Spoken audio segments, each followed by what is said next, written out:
요한복음 13장 34절 35절 함께 공독하도록 하겠습니다. 새 계명을 너희에게 주노니 서로 사랑하라. 내가 너희를 사랑한 것 같이 너희도 서로 사랑하라. 너희가 서로 사랑하면 이로써 모든 사람이 너희가 내 제자인 줄 알리라. 아멘.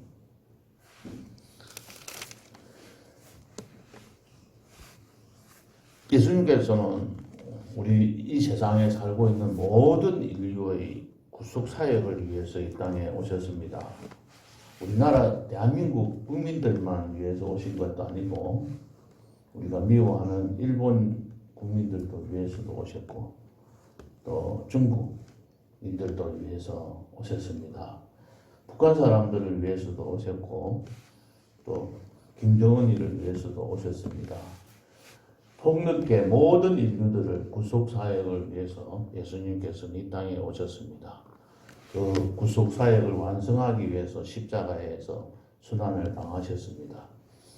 그 십자가 순환을 당하기 전날 밤, 금요일 날 예수님께서 십자가에서 죽으셨는데 목요일 밤에 나가의 다락방에 가서 제자들과 우리가 잘 알고 있는 마지막 만찬을 가졌습니다. 이 만찬은 바로 유월절 최후의 만찬이었습니다. 그래서 13장부터 17장까지 오늘 읽었던 13장부터 17장까지는 이 마지막 만찬 자리에서 제자들에게 하신 말씀입니다. 이 말씀을 나가의 그 다락방에서 했다고 해서 다락방 강화라고도 합니다. 예수님께서는 십자가 순환과 또 부활, 성천하여서 하나님 앞에 가실 때를 생각하면서 그런 상황에서 여러 가지 생각들이 참 많았을 겁니다. 그 중에서 하나가 자기가 남겨주고 두고 가야 할 이 제자들이 걱정이 많이 되었습니다. 그래서 제자들이 필요한 말씀들을 주로 많이 하셨습니다. 성경에 앞에까지 12장까지 나오는 말씀들을 보면 주로 많은 사람들, 대중들에게 이야기했지만 13장부터 17장까지는 제자들에게 주로 하신 말씀입니다. 다시 말하면 예수를 믿지 아니하는 사람들이 아니라 예수를 믿는 사람들이 지켜야 할 일들, 예수를 믿고 따르는 제자들이 어떠한 삶을 살아가야 하며 어떤 것을 맹심하고 살아가야 할 것인지를 마지막으로 이 제자들에게 간곡하게 당부하는 말씀입니다. 그래서 13장부터 17장에 있는 이 말씀들이 요한복음의 어떤 주된 메시지이기도 하고 또 기독교의 모든 교리의 중요한 부분을 차지합니다.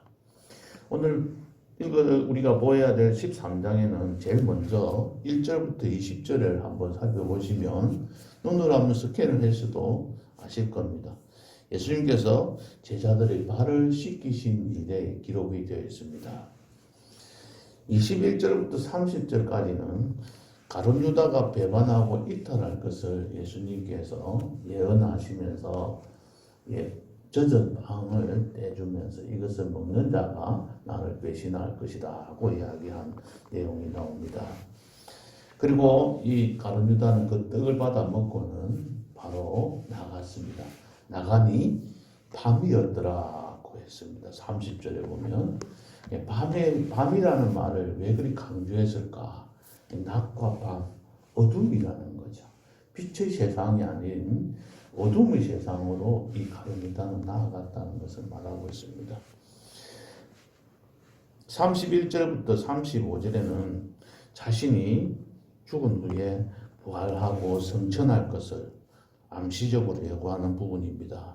그리고 사랑의 새 계명을 수여한 내용이 오늘 방금 읽었던 말씀입니다. 36절부터 38절까지는 베드로가 예수님을 부인할 것을 예고를 했는데 어떻게 보면은 발을 씻기신 사건이나 또는 새 계명을 준 사건은 연결이 되는 것 같은데 가룟 유다가 배반하는 사건이 중간에 들어있고 또 베드로가 예수님을 부인하는 사건이 들어있는 것들은 이거와 관련을 지으면서 살펴보는 것이 좋습니다. 우리가 지금까지 살펴보셨지만은 다른 공관복음과는 달리 요한복음은 한 장 한 장, 어떤 건 두 장에 걸쳐서 크게 큰 덩어리로 생각하면서 읽고 또 이해하는 것이 좋습니다. 십자가 순환을 하루에 앞둔 예수님의 마음은 많은 생각들이 오고 갔었습니다. 그래서 제자들에게 남기고 싶은 말씀들이 많으셨는데 제일 먼저 1절을 살펴 한번 읽어보겠습니다. 1절 유월절 전에 예수께서 자기가 세상을 떠나 아버지께로 돌아가실 때가 이른 줄 아시고 세상에 있는 자기 사람들을 사랑하시되 끝까지 사랑하시니라. 예수님께서 이제 내가 이 세상을 구원하기 위해서 오셨는데 이 세상 사람들이 자신을 알아주지를 못했습니다. 배척당했습니다. 어떻게 보면 제자들까지도 아직까지도 이해를 못하고 있었던 겁니다. 누가복음에 자세하게 나오지만은 이 자리에 6월절 만찬 자리에까지 가면서 그 자리에서 서로 제자들은 자기가 더 큰 사람이다. 예수님께서 새로운 왕국을 만들고 나면 내가 더 높은 자리에 갈 것이다 하는 그 자리 다툼으로 육적인 욕망을 채우는 일에 급급하였던 제자들이었습니다. 그러한 제자들이었지만은 그런 세상을 떠나서 이제는 하나님 앞에 돌아가실 것을 그 때가 이른 줄 알고 하나님의 때가 이제 나에게 다가온 줄 알고 세상 사람들을 제자들을 사랑하셨다고 했습니다. 제자들을 향한 예수님의 사랑의 정도가 어떤지를 보여주는 장면이 지금부터 계속되어 나오는 것입니다. 그 사랑의 표현으로 제자들의 발을 씻겨 주셨습니다. 장차 제자들이 자신을 배반하게 될 것을 아셨지만은 제자들의 허물과 죄에도 불구하고 그들을 끝까지 사랑하여 주셨던 겁니다. 이처럼 사랑이라는 것은 사랑 조금 하다가 마음에 안 들면 포기하고 돌아서는 것이 아니라 끝까지 사랑할 때에 그것이 참된 사랑임을 오늘 말씀을 통해서 다시 한번 도전을 받습니다. 누구든지 세상에 있는 사람들은 이 사랑을 실천할 만한 사람은 아무도 없습니다. 그렇지만 힘들고 어려울 때마다 사람이 미워질 때마다 말씀을 생각하면서 우리도 그런 자리에서 다시 돌아서는 그런 마음들을 가졌으면 합니다. 오늘 이 본문 말씀, 특별히 세족식에 대해서 이 세족식이 우리들에게 주는 의미가 무엇인지를 한번 생각해 보고자 합니다. 제자들이 발을 씻기신 것은 바로 내가 너희를 사랑한 것 같이 서로 사랑하라는 이 세 계명과 연관이 되어져 있습니다. 그래서 예수님께서 제자들의 발 씻기심을 통해서 우리들에게 여러 가지 메시지를 들려주는데 그 메시지를 한번 간단하게 살펴보고자 합니다. 첫째로는 십자가의 속죄 사역입니다. 예수님께서는 식사 도중에 일어나서 수건을 두르고 제자들이 발을 씻기셨습니다. 이 베드로는 그때 자신의 발을 씻기려고 할 때 거부를 했습니다. 왜냐하면 주인 되시며 스승이 되시는 예수님께서 자신의 발을 씻겨주신다는 건 도저히 용납할 수가 없었습니다. 그 당시에 유대인들은 손님이 오면 발을 씻을 수 있도록 물을 떠주고 그렇게 했다고 합니다. 그런데 높으신 어떤 존경할 만한 그런 큰 손님들이 오시면 반드시 발을 씻어줬다고 합니다. 그런데 그 발을 씻는 사람은 종들인데 발을 씻겨주는 것은 그 식사를 할 때 보면 다 밥도 갖다 주고 하는 종들이 있고 바깥에서 이 발을 씻겨주는 종들이 있습니다. 이 종들은 안에서 밥을 챙겨주는 종들은 유대인들 중에서 주로 종들이 맡았고 밖에서 발을 씻겨주는 종들은 주로 이방인들, 유대인들이 아닌 저 외지에서 온 사람들, 아주 천한 종들이 이 일들을 감당했다는 겁니다. 그러니까는 예수님은 이런 천한 종들이 하는 일들을 행하시는데 베드로는 가만히 앉아서 발 씻김을 받고 있을 수가 없었던 것입니다. 어떻게 베드로가 그럴 수 있느냐고 우리가 생각할 수도 있는데 그렇지 않고 자기는 자신을 생각을 한 겁니다. 이처럼 우리들이 예수를 믿는 사람들은 도덕적인 판단 기준에 의해서 판단하고 자신이 그 사람은 다른 사람들을 정죄하거나 거절하거나 그 사람들을 생각하면 안 된다는 겁니다. 이 도덕적으로 생각하는 것은 이 땅에 우리의 눈에 보이는 삶을 살아갈 때는 도덕적이고 법적인 모든 문제들 우리가 판단 기준이 되지만 우리들은 보이지 않는 세상, 하나님께서 만든 보이지 않는 세상의 영적인 세상을 추구하고 살아가는 사람이기 때문에 영적인 세계에 합당한 원리, 합당한 방법들을 찾아가야 합니다. 이 일들은 하나님께서 왜 하시는지를 그 목적을 생각하신다면 이러한 잘못을 저지르지 않을 수가 있는 겁니다. 우리는 모두 다 그런 삶에 베드로와 같은 삶을 살 수밖에 없는 사람들입니다. 베드로를 비판하거나 베드로와 같이 성질도 급하지 어떻게 예수님께서 하시는 말씀을 순종하지 않고 그럴 수 있느냐 라고 생각할 것이 아니라 우리도 똑같이 그런 사람이다 라는 생각을 가지시고 남들을 받아주셨으면 합니다.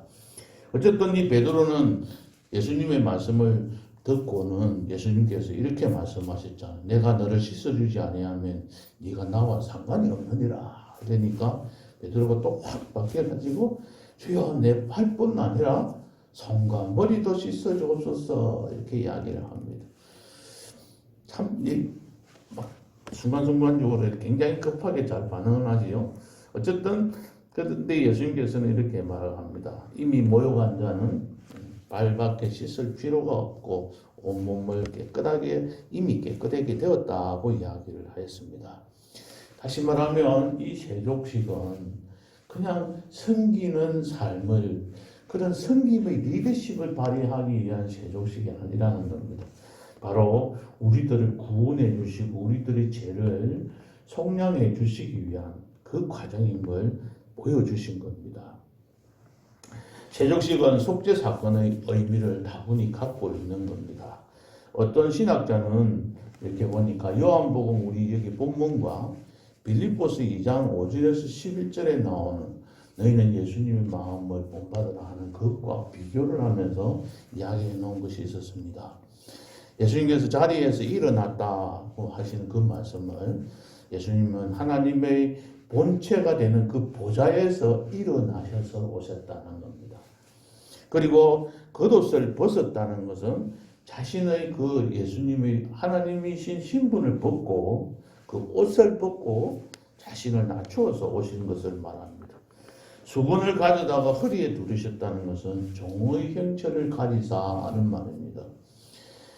대야에 물을 떠서 그것을 제자의 발을 씻겨줬다고 했는데 물을 떴다는 것은 물을 쏟아붓는다는 의미가 있다고 합니다. 그래서 예수님께서 십자가에 복종하시면서 피를 쏟아서 부어주신 그 사건을 의미합니다. 그들의 발을 씻기신 후에 12절에 보면은 다시 옷을 입으시고 다시 앉아 이렇게 되어 있습니다. 그들의 발을 씻으신 후에 옷을 다시 입으시고 다시 앉으셨다는. 그러니까 다시 예수님이 이제는 모든 일을 끝내고 하나님의 신분으로 해서 하나님 성찬을 하셔서 그곳에 보좌에 다시 앉아 계시는 그 사건과 연결시켜서 설명을 하시는 분이 있습니다. 이처럼 세족식은 단순히 우리가 인간적으로 도덕적으로 남을 섬기는 그런 모습보다는 예수님께서 이 땅에 오셔서 우리들을 위해서 피 흘리기까지 하시면서 우리들을 사랑하시고 우리들을 구속해 주신 그 역사에 감사해야 합니다. 두 번째는 섬김의 우리가 알고 있듯이 섬김입니다. 그런데 이 섬김을 본받아서 세상적으로 학문의 리더십에서 섬김의 리더십이다. 그래서 다른 사람들을 섬기는 자가 되어야 한다. 지도자는 다 아래 사람들을 섬기면서 살아가는 것이 올바른 리더십이다. 이런 이야기들을 합니다. 그러나 또 이 섬김은 우리가 또 다른 면으로 생각해야 합니다. 예수님의 섬김은 그러한 섬김하고는 좀 다릅니다. 십자가에서 죽기까지 하시면서 우리들에게 모든 것을 내어주고 섬긴 것입니다. 우리들이 섬길 때는 섬길 것 하나가 10가지를 가지고 있으면 하나 정도 섬기놓고 하나 정도를 드려놓고는 10가지를 다 드려 신용을 하고 흉내를 냅니다. 그러면서 드러냅니다. 그리고 그것을 인정받기를 원합니다. 인정해주지 않으면 화가 나기도 합니다. 분해집니다. 그래서 상대방을 모든 것들을 탓을 돌리기도 하고 그러한 모습들을 봅니다. 이것은 완전히 내 자신이 예수님이 십자가에서 피를 쏟아서 완전히 모든 것들을 다 내려놓고 우리들을 사랑해 주셨던 그 섬김을 우리들은 생각해야 합니다. 어느 정도만 섬기로 끝나는 것이 아니라 모두 다 섬기지 못했을 때 우리들은 인간관계에서도 그러한 모습들을 봅니다. 가정에서 부부간에, 자녀간에 또는 부자집안에 내가 자녀들을 위해서 모든 것을 다 내려놓았다고 말을 하면서도 전혀 그렇지 않지 않습니까? 어느 정도만 들지 몇 것 다 가지고 있는 거죠. 그래서 모든 것들을 다 내려놓고 사랑하는 것은 내만 알고 있는 것이 아니라 상대방이 다 알고 있는 겁니다. 그래서 어느 정도 하다가 그만둘 것이 아니고 끝까지 사랑을 실천하면 그 섬김을 상대방이 이해하게 됩니다. 세 번째는 바로 무엇입니까? 사랑입니다. 하나님 예수님께서 새 계명을 주셨습니다. 이 새 계명이 새 것은 옛 것과 비교되는 새로운 것이 아니라 완전히 다른 것입니다. 이 옛 계명은 무엇이 있었죠? 바로 레위기 19장 18절에 나와 있는 말씀입니다. 이웃을 내 몸과 같이 사랑하라는 게 옛 계명입니다. 그럼 새 계명은 뭐죠? 내가 너희를 사랑한 것 같이 사랑하라는 겁니다. 그 두 개 똑같은 이야기잖아. 다 내 몸과 같이 사랑하라고 얘기했는데 이렇게 얘기하는데 그 사랑의 기준이 다르다는 겁니다. 인간이 우리가 내가 나를 사랑하는 그 사랑하고 비교할 것이 아니라는 거예요. 예수님께서 우리들을 사랑하신 그 사랑과 같이 사랑하라는 거죠.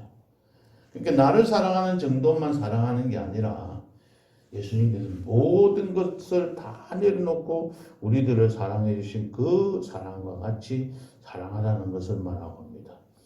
예수님이 우리를 사랑한 것 같이 사랑하라는 그 말씀은 우리가 몇 가지, 세 가지로 듣잖아요. 첫 번째는 원수도 사랑해야 된다.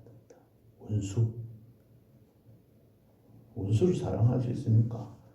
남편이 왼수가 되어 있는데 그 왼수까지 사랑해야 된다. 두 번째는 오늘 13장 1절에 나와 있는 말씀. 끝까지 사랑하다가 내 이만큼이라도 이 정도 내가 사랑했는데 내가 뭘 더 하라는 이야기냐 아니고 끝까지 사랑해야 돼.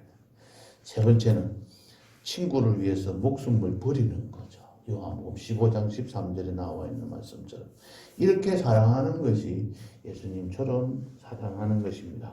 말씀을 맺겠습니다. 오늘 이 말씀은 예수님을 믿는 사람, 제자들에게 하신 말씀입니다. 오늘 우리들에게 하시는 말씀입니다. 우리들이 해야 될 말입니다. 17절을 읽어보겠습니다. 너희가 이것을 알고 행하면 복이 있으리라. 다 복받기 원하시지 않습니까? 오늘 이 말씀을 듣고 배웠습니다. 알았습니다. 이제 남은 것은 행하는 것밖에 없습니다. 그래서 35절의 말씀처럼 너희가 사랑하면 이로써 모든 사람이 너희가 내 제자인 줄 알리라고 했습니다. 우리 성도님들은 서로 사랑하고 서로 성도들을 서로 아끼면서 함께 사랑해야 합니다. 밖에 나가서 우리끼리는 그 사람에 대해서 성도들에 대해서 안 좋은 거 이야기해도 괜찮을 수도 있습니다. 하지만 밖에 나가서는 예수 믿지 않는 사람들과는 이런 이야기 절대로 해서는 안 되고 또 그런 단계까지 이르러서도 안 되겠지요. 그죠? 그래서 우리가 서로 이런 예수님의 사랑을 실천할 때에 예수님께서 너는 내 제자이다 라고 말씀을 하셨습니다. 그리고 이것을 실천하는 자가 하나님께서 주시는 참된 복을 누리고 살아갈 수가 있습니다. 하나님과 사람 앞에서 인정받는, 제자로 인정받는 주의 백성들 되시기를 주님의 이름으로 축복합니다. 기도하시겠습니다. 하나님 아버지, 오늘 요한복음 13장을 통해서 하나님의 참된 사랑을 되짚어보는 귀한 시간 갖게 해주셔서 감사합니다. 예수님께서는 이 땅에 오셔서 십자가에서 모든 피를 다 쏟아지면서까지 그 고통 참으시고 죽기까지 저희들을 사랑해 주셨습니다. 그 사랑을 10분의 1이라도 저희들이 사랑을 실천한다면 우리들이 사는 이 세상에서 우리 교회 안에서 더욱더 사랑이 아름답게 피어날 거라고 믿습니다. 우리들이 그 사랑을 조금이라도 실천할 수 있는 그런 오늘 하루가 되게 하시고 우리의 가정에서 자녀들을 위해서, 우리의 배우자들을 위해서, 우리의 가족들을 위해서, 친척들을 위해서 오늘도 기도하며 사랑할 수 있게 하시고 또 우리 성도들을 위해서 함께 기도하고 서로 사랑을 실천하여서 이웃을 사랑하는 단계까지 이룰 수 있도록 하나님 축복해 주시고 인도해 주시옵소서. 우리의 힘으로는 사랑할 수가 없습니다. 하나님의 사랑을 받은 우리들이 그 사랑을 모든 사람들에게 나누어 주며 실천할 수 있도록 성령 하나님께서 친히 간섭하시고 도와주시옵소서. 예수님의 이름으로 기도하옵나이다. 아멘.